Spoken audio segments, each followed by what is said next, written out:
अस्सलाम वालेकुम Pakistan, welcome to power show with Maliha Hashmi. नाज़रीन, आज की ताज़ा तरीन अपडेट्स पर डिस्कस करेंगे। आज के प्रोग्राम में जानने की कोशिश करेंगे कि पाकिस्तान की मौजूदा सियासी सूरत हाल किस तरफ जा रही है और इंटरनेशनल लेवल पर पाकिस्तान का इमेज क्या इम्प्रूव हो रहा है। क्या हम अब इस बात पर खुश हो सकते हैं कि हमें एक ऐसा वज़ीर आज़म मिल गया है जो पूरी दुनिया को अब बताता है आंखों में आंखें डालकर कि आप कुछ भी सही गलत करके गलत सलत इल्ज़ामात पाकिस्तान के सर थोप कर दुनिया को कन्विंस नहीं कर सकते उन गलत इल्ज़ामात पर। अब आपको मुंह तोड़ जवाब मिलेगा। सो आइए सुनते हैं जरा वज़ीर आज़म पाकिस्तान इमरान खान साहब ने भारतीय मीडिया क्या जवाब दिया। भारत से तो हम कह सकते हैं कि हम कितनी देर की इंतज़ार कर रहे हैं कि हम सिविलाइज्ड हमसाये बन के रहें, लेकिन करें क्या, एक आरएसएस की आइडियोलॉजी रास्ते में आ गई। जनाब, ऐसा कम से कम मैंने तो पाकिस्तान की तारीख में जितनी मेरा ऑब्जर्वेशन है, जब मैंने देखा पाकिस्तानी लीडर्स को मैंने अपोलोजेटिक टोन अपनाते हुए देखा। ऐसा नहीं देखा कि भारत को मुंह तोड़ जवाब दें कि भाई जहां पर आप गलत हैं सो गलत हैं, हम अमन के लिए 10,000 दफा आगे हाथ बढ़ाने को तैयार हैं अगर आप कश्मीर पर हमारे साथ ताउन करें और आप अपनी आरएसएस की आइडियोलॉजी से जान छुड़ा लें। सो इस पर भी आज के प्रोग्राम में बात करेंगे। नाज़रीन, अफगानिस्तान के इशू पर खुसूसी तौर पर बात करके समझना चाहेंगे कि आगे अब सिचुएशन कैसी बन रही है और पाकिस्तान का कितना कलीदी किरदार होगा इसमें। 2017 से लेकर आज तक एज वी स्पीक पाकिस्तान की फौज ने दिन रात मेहनत करके पाक अफगान बॉर्डर फेंसिंग पे जो मेहनत की है, जो काम किया है, उस पर जितनी उनको दुआएं दी जाएं और जितनी शाबाश दी जाए वो कम है कि माशाल्लाह उसमें हमें ये जो कामयाबी हासिल हुई है ये आसानी से हासिल नहीं हुई। इसमें बहुत सा जानी नुकसान हुआ, बहुत से हमारे आर्मी ऑफिसर्स शहीद भी हुए, लेकिन आफरीन है इन जवानों पर जो पाकिस्तान की सिक्योरिटी पर आंच ना आने देने के लिए माशाल्लाह दिन रात मेहनत करते हैं। सो 90% से जायद अब तक अल्लाह का शुक्र है इस फेंस पर काम हो चुका है और ये अमन की फेंस है, ये कोई दुश्मनी की फेंस नहीं। हम अपनी सिक्योरिटी चाहते हैं और अब जो बायोमेट्रिक सिस्टम बाकायदा इंट्रोड्यूस करवा दिया गया है, इंस्टॉल करवा दिया गया है उन क्रॉसिंग पॉइंट्स पर, उन वेरीफाइड क्रॉसिंग पॉइंट्स पर जिनके थ्रू ही अब क्रॉसिंग मुमकिन होगी। सो ये बहुत ही अच्छी डेवलपमेंट है पाकिस्तानियों के लिए। कम से कम ये बड़ा एक इत्मीनान की बात है कि इंशाल्लाह अब ऐसा नहीं होगा कि किसी का भी जी चाहे कोई भी मुंह उठा के पाकिस्तान में बिला वजह दाखिल हो जाए और दहशतगर्दी करे। अब ऐसा नहीं होगा इंशाल्लाह। तो आज डीजी आईएसपीआर ने भी बहुत मुफस्सल इस चीज़ पर बहुत तफसील से सारी चीज़ बयान की। सो उसके चंद टुकड़े हम आपके साथ डिस्कस करेंगे प्रोग्राम में। और 46,000 मुरब्बा किलोमीटर से जायद इलाका दहशत गर्दों से आज़ाद करवा लेना और 18,000 से जायद दहशत गर्द जहन्नम वासिल करना, ये कोई आम बात नहीं। सो पाकिस्तान ने इस पराई जंग में बहुत जानी और माली नुकसान उठा लिया, अब वो एब्सोल्युटली नॉट की तरह नो मोर। तो आज के पैनल से मैं आपका तारुफ करवाती हूँ। हमारे साथ मौजूद हैं आमिर ज़िया साहब, पाकिस्तान सहाफ़ी और तज्ज़िया निगार हैं। आमिर साहब, हमें ज्वाइन करने के लिए बहुत बहुत शुक्रिया। और इनके साथ हमें अब से कुछ देर बाद ज्वाइन करेंगे अब्दुल बासित साहब, जो कि पाकिस्तान के हाई कमिश्नर भी रह चुके हैं भारत में। ज्वाइन कर चुके हैं बासित साहब हमें? चलें, फिलहाल हम आमिर ज़िया साहब के साथ डिस्कशन का आगाज करते हैं। आमिर साहब, किस तरह से आप इस सिचुएशन को देखते हैं जो इमरान खान साहब ने भारतीय मीडिया को जवाब दिया और अफगानिस्तान में इस वक्त जो मौजूदा सूरत हाल है, आपको क्या लगता है पाकिस्तान में भी जो दहशतगर्दी की एक लहर उठ रही है, लाहौर में जो जौहर टाउन में वाक़या हुआ उसमें भी ईद गुल अफगानी निकले, अफगान मुहाजिर थे, भारत भी उसमें मुलव्वस पाया गया। इसी तरह चाइनीज़ पर जो अटैक हुआ वो भी चाइनीज़ वैन में धमाका भी अब कहा जा रहा है कि उसमें ट्रेसेस हैं टेररिज्म की। सो आप ये क्या देख रहे हैं, ये पाकिस्तान में डोमेस्टिकली कोई हरकत हो रही है या बाहर से कोई करवा रहा है? अच्छा, ये आपने तीन चीजें पूछी है मलिया। तो सबसे पहले जो आपने प्रोग्राम का जो आगाज किया था कि इमरान खान साहब ने जो एक दबंग किस्म का स्टेटमेंट दिया भारतीय एक कोई जर्नलिस्ट के सवाल के जवाब में, और बड़ा मुख्तसर उसके बाद वो पीछे दौड़ता रहा उनके कि जी एक और प्रोवोकेटिव सवाल करे। इमरान खान ने उनको मौका नहीं दिया, इमरान खान साहब ने।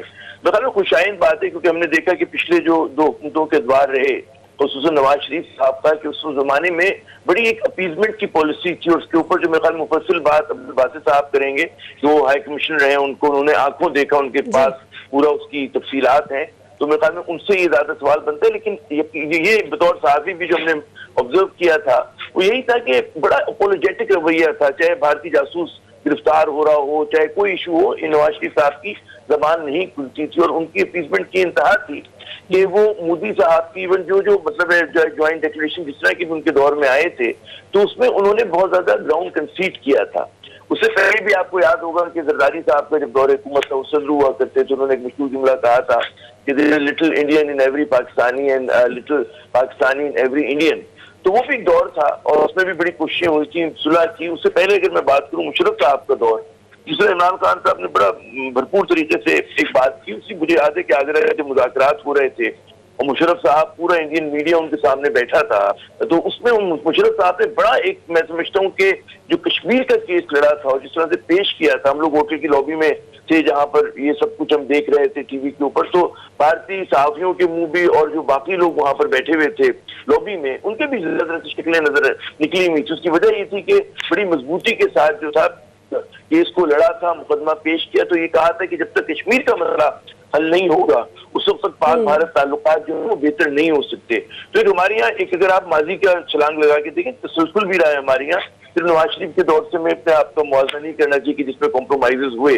और ये बड़ी खुशाइन बात है कि इमरान खान साहब ने बड़ा दोटोक अंदाज में, जो इससे पहले मैं समझता हूँ कि जो पॉलिसी बयान दिया और कई बार उसको दोहराया है, पॉलिसी बयान की हमारी, हम इंडिया से उस वक्त तक मुज़ाकरात नहीं करेंगे भारत से जब तक वो 5 अगस्त 2019 के एक तरफा यूनिलैटरल इक़दाम को वापस नहीं लेता, जिसमें कश्मीर को उन्होंने यूनियन टेरिटरी का ऐसा बनाया नाजायज तौर के ऊपर, तमाम बैन अल-अक़वामी जो कि मुआहिदे थे उनको वायलेट करके, पाकिस्तान के साथ जो दो तरफा मुआहिदे किए थे उनको वायलेट करके। तो ये बड़ी खुशाइन बात है, और अवाम को ये बात मेरे ख्याल में, इमरान खान साहब को भी इसका इदराक है कि वो ये जानते कि अगर वो नवाज शरीफ के रास्ते पे चले तो उनकी सियासत खत्म हो जाएगी, क्योंकि इमरान खान को बहुत सारे लोगों ने इसलिए भी पसंद किया, इसलिए भी वोट दिया, उन्होंने देखा कि नवाज शरीफ साहब अपने कारोबारी मफादात के लिए, नवाज शरीफ साहब उनका खानदान वो भारत के साथ और मोदी के साथ जिस तरह से शर्मनाक तरीके से जो है वो पाकिस्तान के कौमी मफाद को कुर्बान कर रहे हैं, तो हम एक्सपेक्ट नहीं करते कोई भी हुब्बुल वतन पाकिस्तानी, मुहब्बे वतन पाकिस्तानी, इमरान खान साहब भी उस रास्ते पे जाएंगे। तो मैं पहले मैंने 3 में से पहले सवाल का जवाब दिया और काफी लंबा दे दिया, तो आप अगर बीच में कोई और सवाल करना चाहे तो प्लीज। नहीं, बहुत अच्छा दिया है, आगे भी आप थोड़ा सा ये इस चीज पर भी काइंडली रोशनी डालिएगा कि ये जो अभी पाकिस्तान में नई लहर उठ रही है अब दहशतगर्दी की, हम देखते हैं कि न सिर्फ पाकिस्तानियों को डराने धमकाने की कोशिश की जा रही है, बल्कि पाकिस्तान के साथ जाहिर है चीन का बड़ा एक वैसे भी बड़ा strong state to state emotional bond है, बड़ी पुरानी दोस्ती है, और अब ये जाहिर है म्यूचुअल फाइनेंशियल इंटरेस्ट भी अब इसमें आ गए हैं, सीपैक दोनों के लिए बहुत अहमियत का हामिल है। तो अब चाइनीज वैन पर इस तरह से धमाका वो होना, और मुझे तो पहले दिन से सुनते ही, इन्वेस्टिगेशन से पहले ही अंदाजा था कि कुछ गड़बड़ होगी। सो अब मुझे खुशी है कि पाकिस्तान ने चीनी जो हैं वो भी नुमाइंदे शामिल किए हैं इस इन्वेस्टिगेशन में। तो आपको क्या लगता है कि क्या इसका कोई ताल्लुक जुड़ सकता है जो अफगानिस्तान में हो रहा है? क्या भारत कोशिश कर रहा है इस किस्म का कुछ यहाँ पे करने की? मलिया साहब, बड़ा अहम सवाल है, और आपको तो पता ही है, मतलब है आपकी बड़ी गहरी नजर है इन मामलात पे कि गुज़श्ता 20 साल से पाकिस्तान दहशतगर्दी से नबर्द आजमा है, उसके खिलाफ जंग लड़ा और बेपुना कुर्बानियां दी। और आपको पता है कि हर तरह की दहशतगर्दी यानी कि डिफरेंट शेड्स और कलर्स में हमने टेररिज्म का जो है सामना किया। वो होमग्रोन भी था और वो ऐसा भी दहशतगर्दी थी कि जिसके ताने बाने जो थे वो बैरून मुल्क से जाके मिलते थे और अब भी मिलते हैं। और फिर बहुत बड़ा जो हमें फैक्टर है वो ये है कि भारत ने कोशिश की कि हमारी मगरबी सरहद पे जो एक वहाँ स्टॉप अंडर वैली है, जो एक उस जमाने में बाढ़ नहीं हुआ करती थी, लोग बड़ी आसानी से क्रॉस किया करते थे, उस चीज को भी एक्सप्लॉइट करे। तो भारत में उसके तो एक हमारे पास एक जीता जागता अभिनंदन की सूरत में, अभिनंदन नहीं माफ कीजिएगा, यादेव की सूरत में खुद मौजूद है जो हमारी जेल में है। तो भारतीय दहशतगर्दी कोई ढकी छुपी बात नहीं। फिर जिस तरह आपको पता है कि जो काबुल हुकूमतें रही है जब से अमेरिका बहादुर हुआ आए थे, तमाम की तमाम भारत नवाज उनकी जो ज्यादा जो उनकी कोशिशें होती थी कि पाकिस्तान से तो मजबूरी का सौदा है, कभी कभार अच्छी बात कर ली, असल उनके जो रिश्ते नाते थे, उनकी जो कुर्बत थी वो भारत के साथ थी और अब भी है। उनके बहुत सारे रहनुमाओं के सेकंड होम जो है वो भारत में है। तो उन्होंने जिस तरह से कॉन्सुलेट्स के क़याम की इजाजत दी हमारी सरहद पर, और वो दहशतगर्दी के लिए हमारे यहाँ इस्तेमाल हुई। उन्होंने देखा कि कंधार का एक बड़ा खुशाइन बात है कि वहाँ पे अफगान तालिबान की पेशकदमी हुई है, तो भारतीय जो है वो वहां से भागे हैं। तो ये एक तरह का वो है, लेकिन हमें समझना ही चाहिए कि दहशतगर्दी के तो जैसे मैंने अर्ज किया कि होम ग्रोन चैलेंज है हमारे यहाँ, कि हमारे यहाँ जो सब एथनिक फोर्सेज हैं, हमारे यहाँ सेक्टेरियन यानी कि फिरकावाराना जमातें, और हमारे यहाँ जो इंतहा पसंद जो कि मजहब के नाम को इस्तेमाल करती हैं, उनको इस्तेमाल किया जा सकता है। ठीक है, तो वो हमें जी ठीक है, हमें अब्दुल साहब ने ज्वाइन किया है। अब्दुल बासित साहब हमें ज्वाइन करने के लिए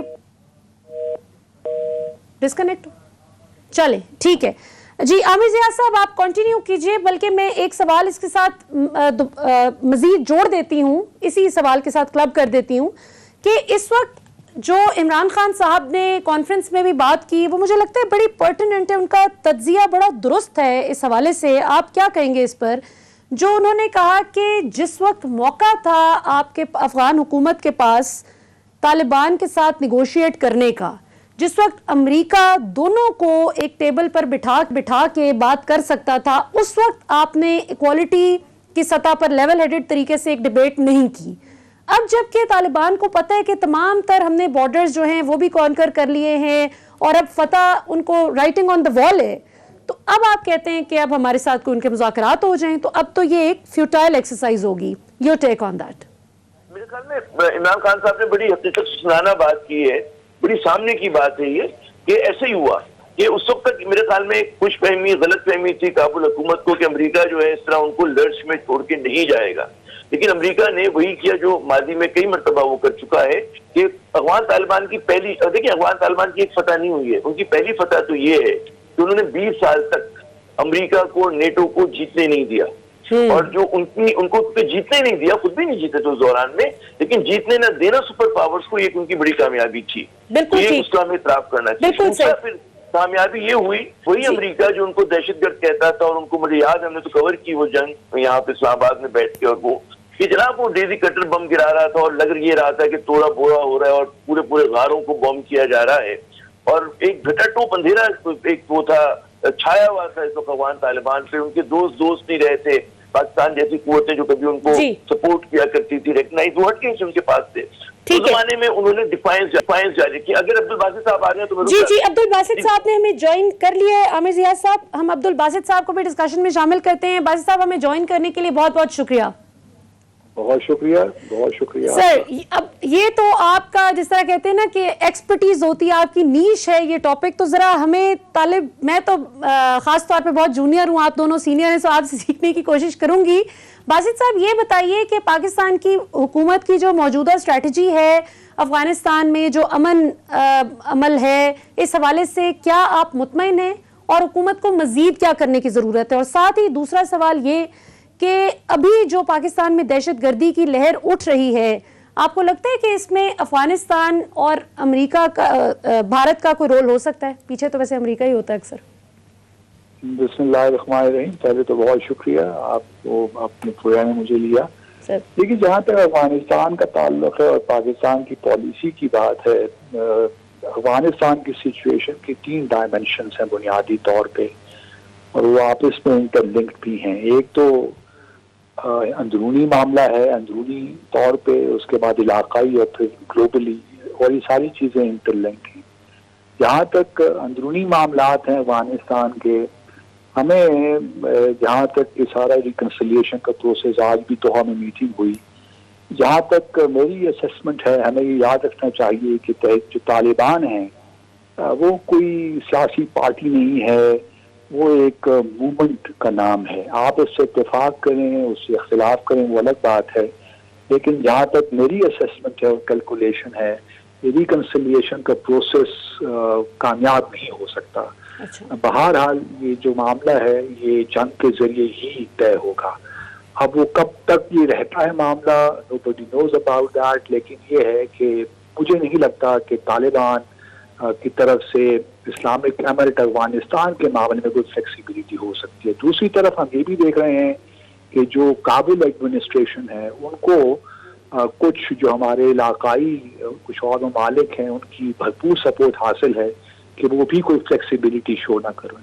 तो इसलिए ये मामला एक कुल डिसैट स्टेलमेट की तरफ बढ़ रहा है और हम देख रहे हैं कि साथ साथ जो मामलात हैं तालिबान गो के इस वक्त उनका एक मोमेंटम वो गेन कर रहे हैं और मोमेंटम उनकी तरफ ही है।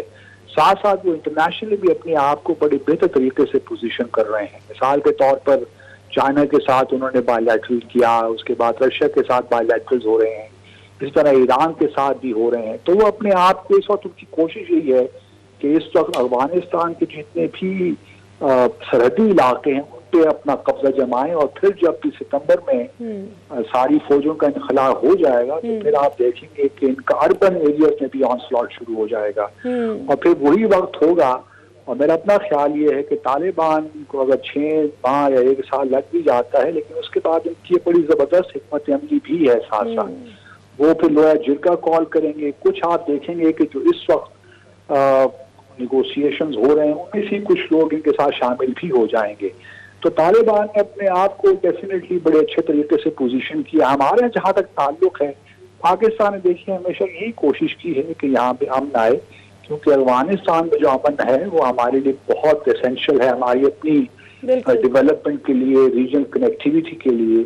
लेकिन हमारी भी लिमिटेशंस हैं और हम एक हद तक ही तालिबान को इन्फ्लुएंस कर सकते हैं। और हम जानते हैं कि तालिबान जब 90s में भी थे तो उस वक्त भी बामयान का जो किस्सा हुआ था या उसामा बिन लादेन के हवाले से भी, तो हमारा कोई इतना ज्यादा असर रसूख जो लोग हमें ये इल्जाम तराशियां करते हैं कि पाकिस्तान अपना इन्फ्लुएंस इस्तेमाल नहीं करते, ये बल्कि एक नैरेटिव जो है वो भारत की तरफ से अब बिल्ड होना शुरू हो गया। अगर आप भारत का मीडिया देखिए, पिछले 1 हफ्ते से मैं देख रहा हूँ कि भारत ने एक नई कहानी शुरू कर दी है कि पाकिस्तान के आर्मी के लोग, लश्कर तैयबा, जैश मोहम्मद, ये सारे लोग तालिबान के साथ जंग में शरीक हैं। जी। तो भारत में तो देखिए अपना काम करना है। उसके पास जो स्पेस थी, जो ऑफेंसिव डिफेंसिव डॉक्ट्रिन है अजीत डोवल का, अफगानिस्तान की स्पेस पाकिस्तान को डिस्टेबलाइज करने के लिए इस्तेमाल हो रही थी और उन्होंने तकरीबन $3 बिलियन की इन्वेस्टमेंट भी की है अफगानिस्तान में।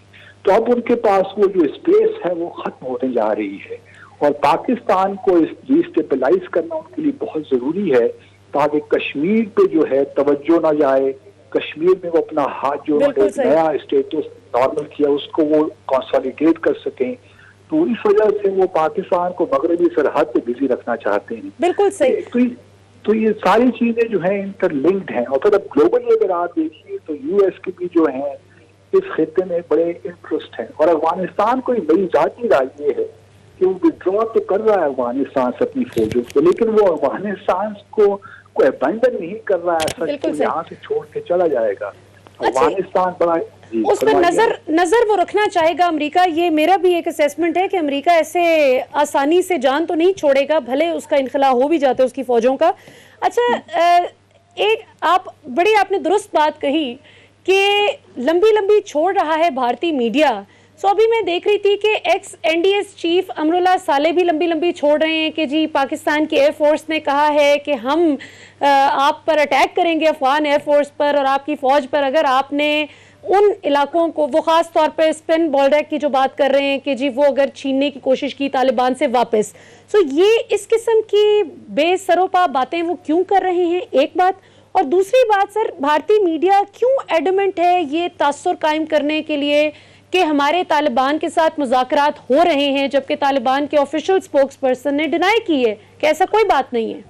नहीं, देखिए अभी तक तो मैंने कभी भारत की ऑफिशियल के तौर पे तो कहीं नहीं देखा। उन्होंने ये भी तस्लीम नहीं किया कि उन्होंने भारत के साथ, तालिबान के साथ कोई मुज़ाकरात हो रहे हैं। अलबत्ता मीडिया में कुछ रिपोर्ट्स आई हैं, लेकिन आप बिल्कुल दुरुस्त फरमा रही हैं। तालिबान ने, भारत ने कांटेक्ट जरूर करने की कोशिश की, उनके साथ राब्ते कायम करने की कोशिश की, जो कि तालिबान ने फिलहाल रद्द कर दिया उनको। लेकिन मैं ये आपको बताऊं कि तालिबान, मेरा अपनी जाती असेसमेंट ये है कि एक वक्त आएगा कि तालिबान भारत के साथ एंगेज करेंगे और अगर पाकिस्तान ने बहुत ज्यादा उन पर प्रेशर बिल्ड करने की कोशिश की तो, क्योंकि देखिए तालिबान को भारत इंटरनेशनल रिकग्निशन चाहिए और साथ साथ उनको वो चाहेंगे कि इंटरनेशनल असिस्टेंस भी मिले रीबिल्डिंग रिकंस्ट्रक्शन के लिए। तो तालिबान भी बड़ा दे विल प्ले स्मार्टली। ये नहीं होगा कि तालिबान मुस्तकिल तौर पे भारत के साथ इंगेज नहीं होंगे, गो के उनको इस वक्त मालूम है कि तालिबान जो भारत है वो तालिबान को भी टेररिस्ट के तौर पे गर्दानते हैं और भारत वो NDS और जो इस वक्त काबुल एडमिनिस्ट्रेशन उसको सपोर्ट कर रहे हैं। लेकिन आप देखेंगे कि अगले आने वाले महीनों में ये चीजें इवॉल्व होंगी, क्योंकि diplomacy is the art of accepting the feasible in order to advance the desirable। बिल्कुल ठीक। जो लिंकेजेस है ना स्ट्रैटेजी और स्ट्रेटेजिक ऑब्जेक्टिव्स में और टैक्टिक्स में, इसमें आप बहुत देखेंगे कि टैक्टिकल फ्लेक्सिबिलिटी दोनों साइड पे होगी। और मेरा ख्याल यही है कि तालिबान इवेंचुअली भारत के साथ भी इंगेज करेंगे।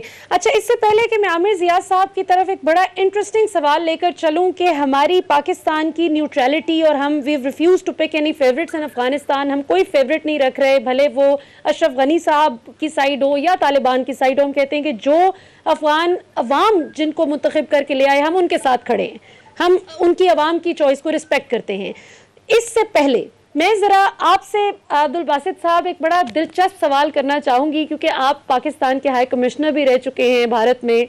ये बताइए कि मरियम साहिबा अभी जलसों वगैरह में बात करती हैं कि जी कश्मीर को बेच दिया, कश्मीर का सौदा कर दिया इमरान खान ने, और तरह तरह के इल्ज़ामात लगाती हैं।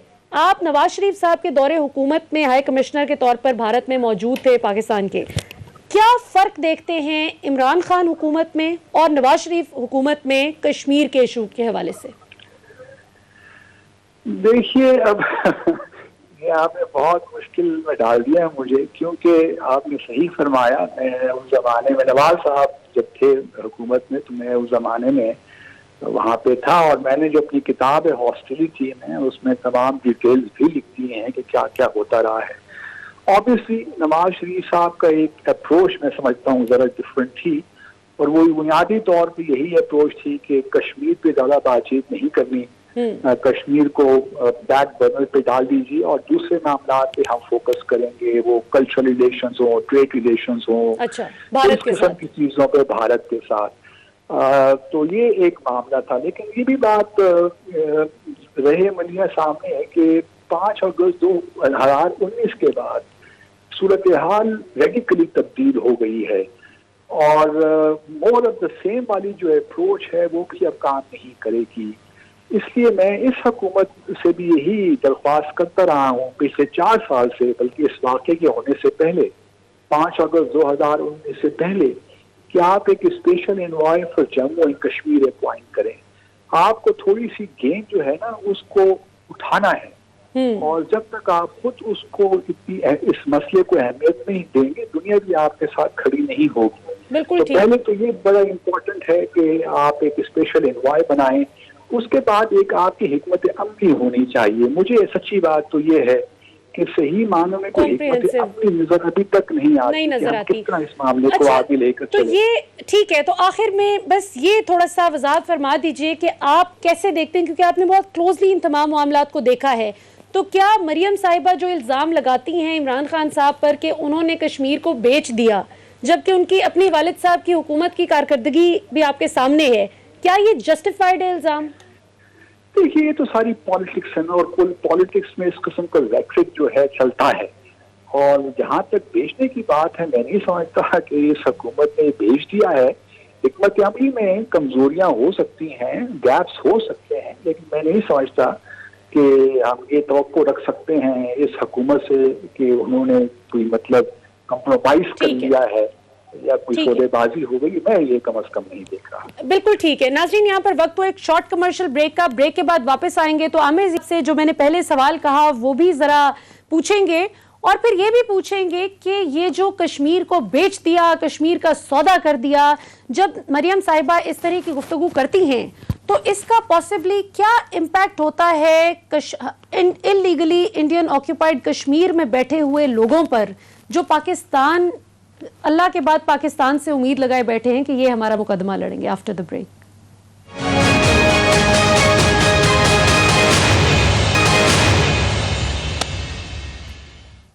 वेलकम बैक नाज़रीन, ब्रेक से पहले अब्दुल बासित साहब हमारे साथ मौजूद थे, उनसे हम बात कर रहे थे कि क्या सूरत हाल वो देखते हैं अफगानिस्तान के हवाले से, और हमने उनसे ये भी जानने की कोशिश की, चूंकि वो पाकिस्तान के हाई कमिश्नर रह चुके हैं भारत में, तो वो इस सारी सिचुएशन को बहुत क्लोजली ऑब्जर्व कर चुके हैं कि भारत की क्या मेंटेलिटी है और वो पाकिस्तान पर कब कब किस किस तरह से अटैक करता है, और अल्लाह का शुक्र है कि हर बार मुंह की खाता है।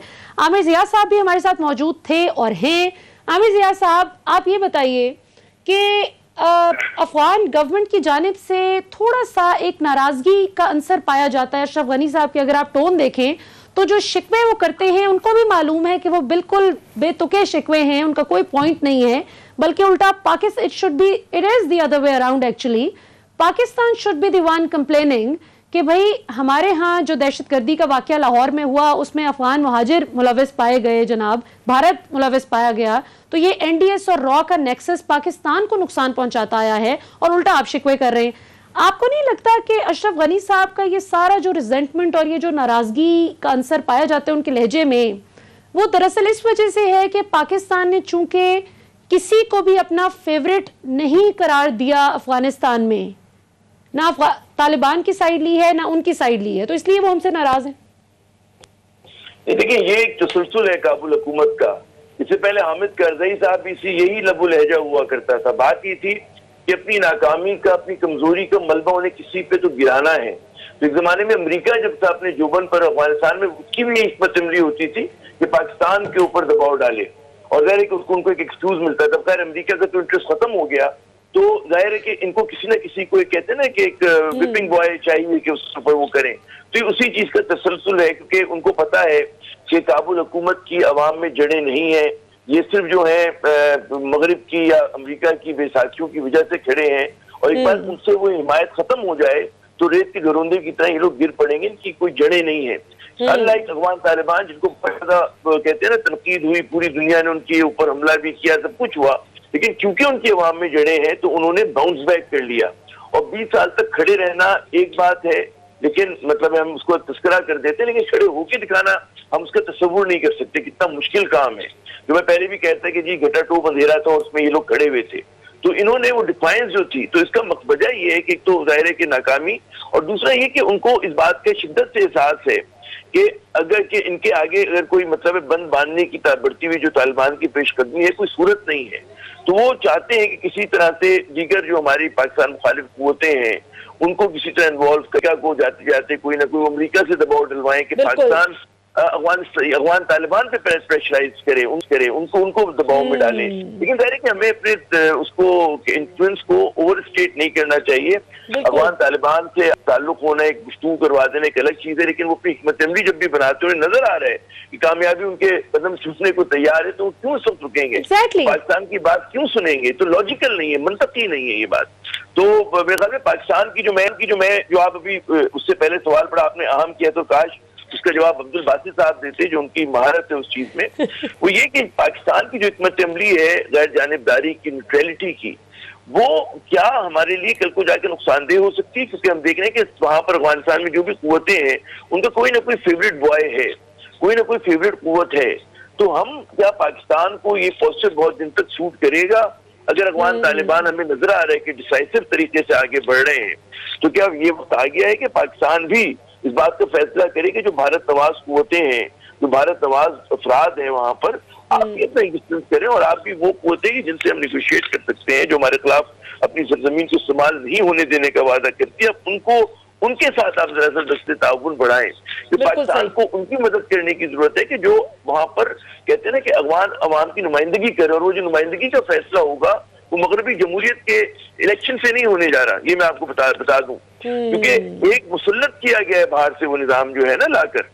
ट्राइबल, किसी ओवरवेलमिंग ट्राइबल सोसाइटी में मगरबी जमहूरियत का तस्वुर आप नहीं कर सकते, ठीक है ना? वो एक गलत ख्याल है, नाकाम होगा। तो लेट अफगान डिसाइड अपने उसके हिसाब से जो उनका तरीका है, लुई जिरगा करें, वो जंग से फैसला करें, गले मिलकर करें, हमारा मकसद नहीं। जो कोई काबुल में हुक्मरान है जिसको हिमायत हासिल है उसके साथ। अच्छा जी, सलमान आबिद साहब, हमें ज्वाइन करने के लिए बहुत बहुत शुक्रिया। मैं अब ये सवाल आपकी तरफ लेकर आना चाहूंगी कि क्या पाकिस्तान की फिलहाल जो न्यूट्रल अप्रोच है, जिससे अफगान गवर्नमेंट फिलहाल बहुत खुश नहीं है, क्योंकि उनको लगता है कि पता नहीं क्यों वो पाकिस्तान से एक्सपेक्ट भी कर रहे थे कि पाकिस्तान बावजूद इसके कि वो जो कुछ माजी में पाकिस्तान मुखालिफ चीज़ें होती रही, अफगानिस्तान की सरजमीन इस्तेमाल होती रही, भारत ने कितना पैसा वहां पर लगाया, इसके बावजूद उनकी एक बड़ी अनरियलिस्टिक और अनजस्टिफाइड एक्सपेक्टेशन थी कि पाकिस्तान खुलकर उनकी हिमायत करेगा तालिबान के अगेंस्ट। तालिबान तो फिलहाल इस बात पर मुतमईन दिखाई देते हैं कि पाकिस्तान ने एक न्यूट्रल स्ट्रेटजी अपना रखी है, लेकिन आमिर ज़िया साहब की बात में भी दम है कि आने वाले दिनों में अगर तालिबान फतह का झंडा गाड़ लेते हैं तो क्या पाकिस्तान इस न्यूट्रल अप्रोच के साथ आगे चल पाएगा? देखिए, बड़ी बुनियादी सी बात है कि पाकिस्तान ने खास तौर पे अमेरिका और उसकी इत्तेहादी अफवाज समेत अफगान हुकूमत की जितनी मदद की है, तारीख में इसकी मिसाल नहीं मिलेगी इस पूरे अफगान पीस प्रोसेस के कॉन्टेक्स्ट में। पाकिस्तान ने तो बहुत आगे तक जाकर चीजों को रिजॉल्व करने की कोशिश की है। प्रॉब्लम यह है कि अमेरिका, उसके इत्तेहादी अफवाज और अफगान हुकूमत ये कोई पॉलिटिकल रेजोल्यूशन तलाश करने में नाकाम रहे हैं अफगानिस्तान के अंदर। बुनियादी तौर पे तो नाकामी जो है वो अमेरिका और अफगान हुकूमत की है। अब वो सारा मलबा जो है वो उठाकर आप पाकिस्तान पे डालें और पाकिस्तान को ये कहा जाए कि आप एक फरीक है, तालिबान के हमायत कर रहे हैं। आपको अच्छी तरह पता है कि पाकिस्तान ने बड़े वाज़ेह तौर पे कहा है कि सिर्फ तालिबान की हुकूमत भी अफगानिस्तान में मसले का हल नहीं है, बल्कि हम तो एक ऐसी हुकूमत की बात कर रहे हैं जिसमें तमाम फरीकैन शामिल हों। अगर ये एक अगरचे ये आइडियल बात है, लेकिन पाकिस्तान का स्टांस तो बड़ा वाज़ेह है। दूसरी बात यह है कि जब पाकिस्तान ये कह चुका है और बड़े खुलकर कह चुका है, पाकिस्तान की सियासी क़यादत भी, अस्करी क़यादत भी, कि अब हम अमन के शराकतदार तो हो सकते हैं, जंगों के अंदर शराकतदार नहीं हो सकते। तो ऐसी सूरत में पाकिस्तान को क्या जरूरत है कि वो किसी एक फरीक की हमायत करे, चाहे वो अफगान हुकूमत हो, चाहे वो अफगान तालिबान हो। असल में तो मसला ये है कि जो रेजोल्यूशन होना चाहिए था, आपको याद होगा एक जमाने में हिलरी क्लिंटन ने कहा था कि अमेरिका की सबसे बड़ी नाकामी ये है कि वो अफगानिस्तान के अंदर एक पॉलिटिकल रेजोल्यूशन किए बगैर चला गया और उसकी कीमत उसको बड़ी भारी अदा करनी पड़ी। तो आज फिर वही रिपीट कर रहे हैं ना। अभी आपने देखा कि साबिक अमेरिकी सदर जॉर्ज बुश जो हैं, उन्होंने बड़े वाज़ेह तौर पर मौजूदा अमेरिकी हुकूमत पे तनकीद की है कि वो इनखला कर रहे हैं बगैर किसी पॉलिटिकल रेजोल्यूशन के, जो और ज्यादा तबाही फैलाएगा। तो मैं ये समझता हूँ कि पाकिस्तान ने अपना जो रोल रखा है उसकी एक बड़ी वजह है। पाकिस्तान इस वक्त जियो स्ट्रेटेजिक के मुकाबले में जियो इकोनॉमिक कनेक्टिविटी के दरमियान खेलने की कोशिश कर रहा है। बिल्कुल ठीक है। अगर हम फरीक बन जाएंगे तो फिर वो सलमान आबिद साहब जी तो नहीं चाहता, लेकिन यहाँ पर आपको इंटरप्ट करूंगी नाज़रीन। यहाँ पर वक्त हो एक शॉर्ट कमर्शियल ब्रेक का। ब्रेक के बाद वापस आएंगे तो फिर आखिरी सेगमेंट की गुफ्तगू जारी रखेंगे। वेलकम बैक नाज़रीन। ब्रेक से पहले हम अफगानिस्तान इशू पर बात कर रहे थे और ये कि पाकिस्तान का कितना कलीदी किरदार है और पाकिस्तान की जो अफगान अमल में पाकिस्तान का जो ज़बरदस्त किरदार है माशाल्लाह, उसको सराहना अफगानिस्तान की हुकूमत का ज़र्फ ही डिफाइन करेगा कि अगर उनका ज़र्फ अच्छा होगा तो वो हमारी इस चीज़ को अप्रिशिएट करेंगे। अब ज़रा पाकिस्तान की सियासत पर गुफ्तगू करते हैं। हमारे पास वक्त बहुत शॉर्ट है, आखिरी सेगमेंट है। मैं अपने दोनों पैनलिस्ट से ज़रा पूछना चाहूँगी कि आज़ाद कश्मीर में किस पॉलिटिकल पार्टी की प्रोबेबिलिटी इनको ज़्यादा लग रही है जीतने की? आमिर ज़िया साहब पहले आप बता दीजिए और फिर सलमान आबिद साहब आप बता दें, और साथ में इस सवाल का जवाब भी दे दीजिए कि ये जो गद्दारी के फतवे हैं एक तरफ और दूसरी तरफ ये कि बेच दिया कश्मीर को इमरान खान ने, जो मरियम साहिबा बात कर रही हैं, तो आपको क्या लगता है कि इससे इंडियन ऑक्यूपाइड कश्मीर जो इलीगली ऑक्यूपाई हुआ है उस पर क्या उसके लोगों पर असर होता है इसका? मलिया, पहले तो आते हैं वो मनफियत की जो बात होती है। बात यह है कि आजाद कश्मीर के इंतखाबात में जो पाकिस्तानी सियासत की टॉक्सिसिटी है, जो जहरीलापन है, जो उसकी मनफियत है, वो वहां पर उसकी झलक नहीं होनी चाहिए थी। उसे बदकिस्मती कहेंगी आप, और हमारे जो मेन स्ट्रीम पोलिटिकल पार्टीज है उनकी कोता नजरी कहें, उनका एक अपॉर्चुनिज्म या मौका परस्ती कहें, तो उस तमाम जहर को जो है उस इंतखाबात में ले गए। किसी ने वहां के कश्मीर के अपने मसाइल पे बात नहीं कर रहे, भारतीय जबर की बात नहीं हो रही। लग ये रहा है कि जी एक दूसरे के खिलाफ जो पीपल्स पार्टी हो, चाहे वो नून लीग हो, लगता है कि जो हुक्मरान जमात है उनका भी जो एक अंदाज़े तखातुब है वो बहुत ज्यादा इशू बेस्ड नहीं है, बल्कि वो इल्जामात वाला है। तो मेरे ख्याल में मुनासिब नहीं है आजाद कश्मीर के पॉइंट ऑफ व्यू से और कश्मीर की जद्दोजहद को आगे बढ़ाने के लिए। अब जीतेगा कौन, हारेगा कौन, बड़ा ये दिलचस्प सवाल है जो तारीख बताती है। मैं क्यास आ रहा ही नहीं कह रहा, मैं सिर्फ ये बता रहा हूँ कि तारीख ये बताती है कि गिलगित बल्तिस्तान हो, आजाद कश्मीर हो, यहाँ पर अमूमन वही कुव्वतें या सियासी जमातें जीतती है कि जिनकी मरकज में हुकूमत होती है, और ये एक रिवायत हमेशा से चली आ रही है। तो मेरे ख्याल में ये रिवायत चलने का इम्कान ज्यादा है। और ये जो हमारे यहाँ जब रूरल एरियाज में जलसे जुलूस होते हैं तो वहाँ पर तफरीह के लिए लोग चले जाते हैं हर किस्म के जलसे में। तो वहाँ पर अगर बड़े जलसे हो उसका मतलब ये नहीं समझना चाहिए हिजब इख्तिलाफ का कि उन्होंने मैदान मार लिया। बिल्कुल ठीक हो गया, सही है जी। सलमान आबिद साहब, लास्ट 1 मिनट, कौन जीत रहा है आजाद कश्मीर में? देखिए, मेरा तो अपना ख्याल यही है कि जो अमूमी तासुर, जैसे आमिर ज़िया ने कहा है कि जिसकी इस्लामाबाद में हुकूमत होती है आजाद कश्मीर में उसी की जीत होती है और यही कुछ होगा, एक बात। लेकिन जहां तक ये जो गद्दारी के सर्टिफिकेट बांटने वाली बात है, मैं ये समझता हूं कि इससे पाकिस्तानी सियासत को कोई फायदा नहीं होगा, ना कश्मीर कास को फायदा होगा। इसका बराह रास्त फायदा जो है वो हिंदुस्तान उठाने की कोशिश करेगा हमारी दाखिली कमजोरियों से। आपको याद है कि जब पीपल्स पार्टी बरसे इक़्तिदार थी तो PMLN उनको गद्दारी के सर्टिफिकेट देती थी। फिर जब PMLN इक़्तिदार में आई तो बिलावल साहब जाके मोदी का जो यार है तो नवाज शरीफ के हवाले से गद्दारी के नारे लगाते थे। फिर PTI भी आ गई। तो मेरा ख्याल है कि पाकिस्तानी सियासत को अब मैच्योरिटी का मुजाहरा करना चाहिए, कुछ तारीख से अपने सबक सीखना चाहिए, कुछ अपनी माजी की गलतियों का इयादा करना चाहिए। कश्मीर कास को किसी भी सूरत में अपनी दाखिली कश्मीर सियासत के नजर नहीं होना चाहिए। बिल्कुल ठीक कहा आपने सलमान आबिद साहब, मैं आपकी बात से इत्तफाक करती हूँ। मेरे दोनों मेहमानों का बहुत बहुत शुक्रिया। नाजरीन, बात तो सिर्फ इतनी सी है कि किसी के गद्दार कहने से किसी का जज्बा हुब्बुल वतनी मान नहीं पड़ जाता, लेकिन बहरहाल दिल में जरूर इंसान को बुरा महसूस होता है कि मैं भी अपने मुल्क से उतना ही प्यार करता हूँ जितना कोई दूसरा शख्स करता है। पॉलिसी से, अप्रोच से यकीनन इख्तलाफ हो सकता है, लेकिन मेरा ख्याल है गद्दार बहुत सख्त लफ्ज है। हाँ, एक चीज जिस पर मैं समझती हूं कि हम पूरी कौम को और तमाम सियासी लीडरान को सेम पेज पर होना चाहिए, और वो है भारत की जो एट्रॉसिटी